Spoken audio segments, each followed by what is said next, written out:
So UAW had a walkout of three plants last week, of course, Ford and Stellantis. Uh, Sean Fain, who's the president of the United Auto Workers, wants 36% pay increases over 4 years.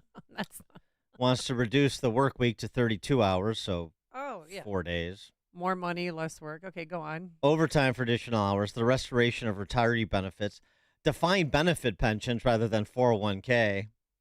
I think the only entity that still has defined benefit pensions, state of Illinois, and COLAs, of course. The three automakers have countered with initial wage offers to wage increase offers between 17.5% and 20%. That's very gracious. Over 4 years. Please. Plus one-time large payments, improved fringe benefits, including time off. But that ain't good enough. And more. Sean Fain has the big guy, Mr. 10%. Is he getting 10% on this deal too? Mr. 10% in his corner, he took to the podium on Friday to,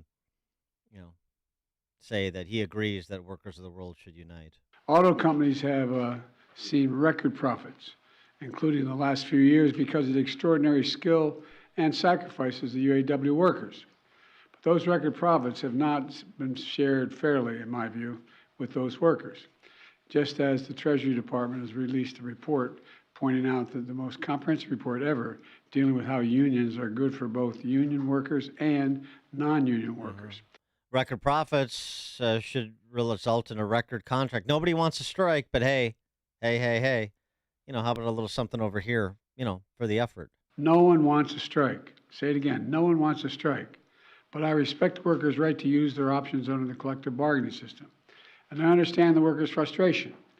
Over generations, auto workers sacrificed so much to keep the industry alive and strong, especially through the economic crisis and the pandemic. Workers deserve a fair share of the benefits they help create for an enterprise. I do appreciate that the parties have been working round the clock. And when I first called them at the very first day of their negotiations, I said, please stay at the table as long as you can to try to work this out. And they've been around the clock, and the companies have made some significant offers. But I believe they should go further to ensure record corporate profits mean record contracts for the UAW. Let me say that again. Record corporate profits, which they have, should be shared by record contracts for the UAW. One terrible industrial policy gambit begets another.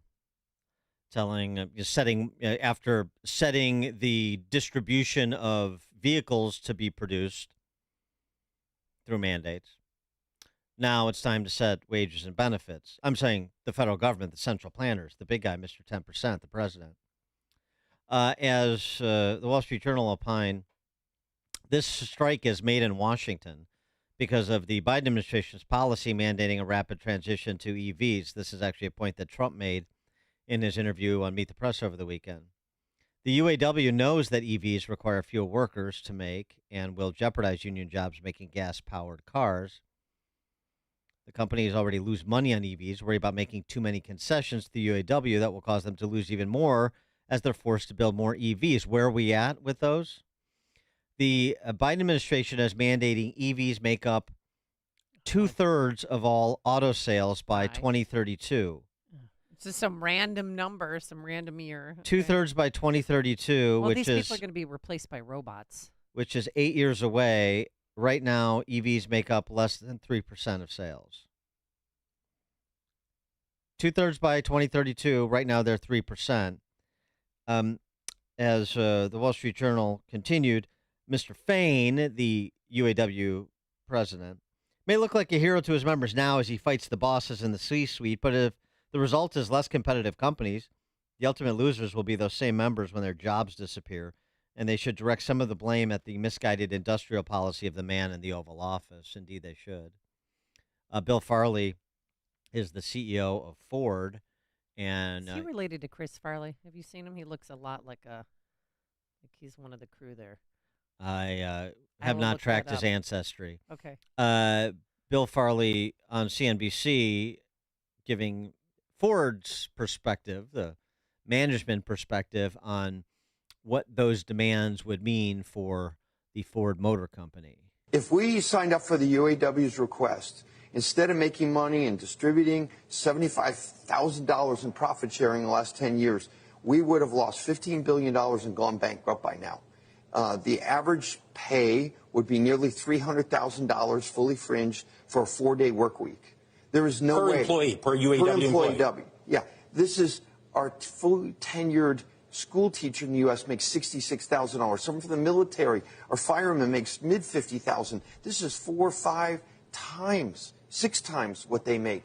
There's no way we can be sustainable as a company. That's why we put our proposal in 2 weeks ago to say, look, you want us to choose bankruptcy over supporting our workers? Here's our proposal. Let's work through this. We've heard nothing. For more on this, we're pleased to be joined by Scott the Cow Guy Shellady, market specialist for Market Day Report, 10:30 to 1 Chicago time, and the Cow Guy Close, host of the Cow Guy Close, 1 to 1:30 Chicago time, both RFD TV. Scott the Cow Guy, thanks for joining us. Good morning. UAW, is Sean Fain right? Is Bill Farley right? Is the big guy right? Is no one right?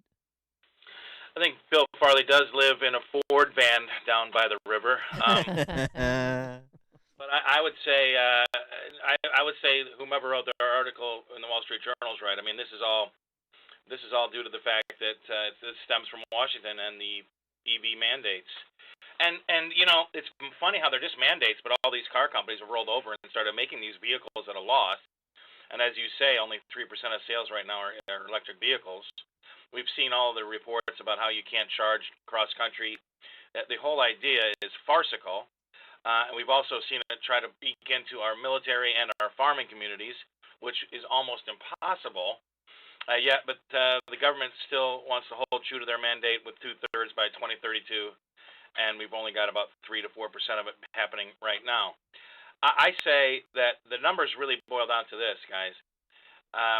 In Europe, China's already made headway, undercutting all of the electric car vehicle makers to the tune of it costs on average $55,000 to make a car in Europe, and they're selling theirs for $20,000.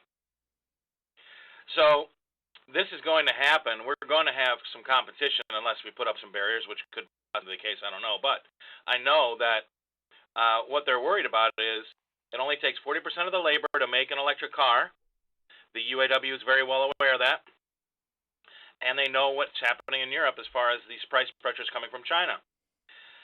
So this is, and then on top of it, we've got an administration that's got its foot on the gas, trying to spend. At the same time, they've got the Fed trying to, they've got their foot on the brake.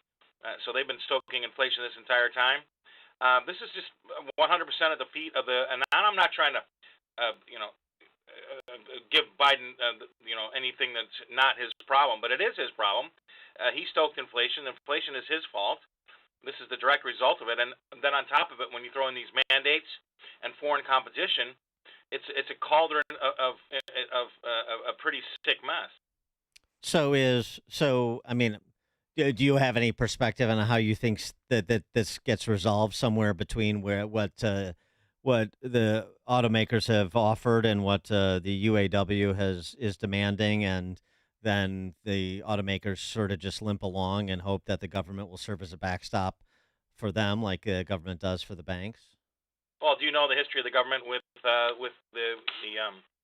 automakers? I mean, remember in 2009, yeah, of course, Chrysler went cap in hand to Wall Street and the big investment firms, these hedge funds, looking for money, which was brokered by the Obama administration, and the hedge funds got what they wanted. They got very high interest rates on the money that they lent Chrysler, and they also were given promises that they were going to be the first people paid back in the event if they did go bankrupt. So Wall Street and the hedge funds opened up their wallets and gave the money to Chrysler. Chrysler ultimately ended up going bankrupt, and then the Obama administration stepped back in and said, no, you know what, you're not getting paid back, and they gave all the money to the auto workers. Wow. So how long do you think that this strike is going to last? So I think it'll last. I don't know. It's going to cost about $5.5 billion every 10 days. Ooh.